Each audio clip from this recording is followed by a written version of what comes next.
Hello everyone, today we are going to talk about the photophysical processes. There are different types of photophysical processes. So we will talk about these different processes. So first one which processes come in this photophysical processes is luminescence. The emission of light by a substance that has not been heated, as in fluorescence and phosphorescence are luminescence. There are different types of luminescence like bioluminescence, chemiluminescence, etc. So after luminescence, our second topic is phosphorescence. It is emission of light from triplet excited states in which the electron in the excited orbital has same spin orientation as ground state electron. These phosphorescence occur when processes like that effectively compete with the photon emission in liquid solution. Now the second comes is fluorescence. It is the emission of light by a substance that has absorbed light or other electromagnetic radiation. In most cases, the emitted light has a longer wavelength and therefore low energy than the absorbed radiation. Now, let us talk about some differences between phosphorescence and fluorescence. Phosphorescence, it is photoluminescence that continues long after the photoexcitation has ceased.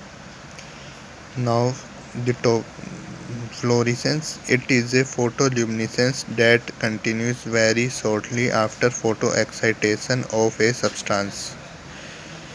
Now, phosphorescence, the excited atom has comparatively long lifetime before its transition to low energy state. It means from high energy state to low energy state it takes long time. The excited atom has comparatively short lifetime before its transition to low energy state. It means it loses its power in a short period of time, while in this the electron loses its power in long period of time.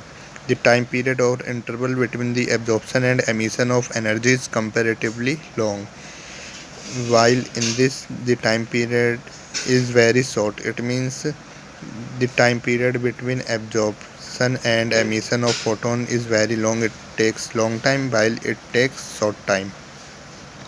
Phosphorescent materials appear to glow in dark because of slow emission of light over time.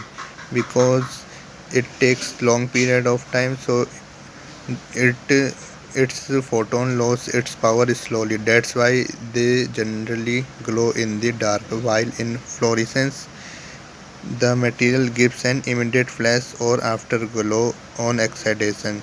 The it will always, or you can say mostly, work only in light, not in the dark.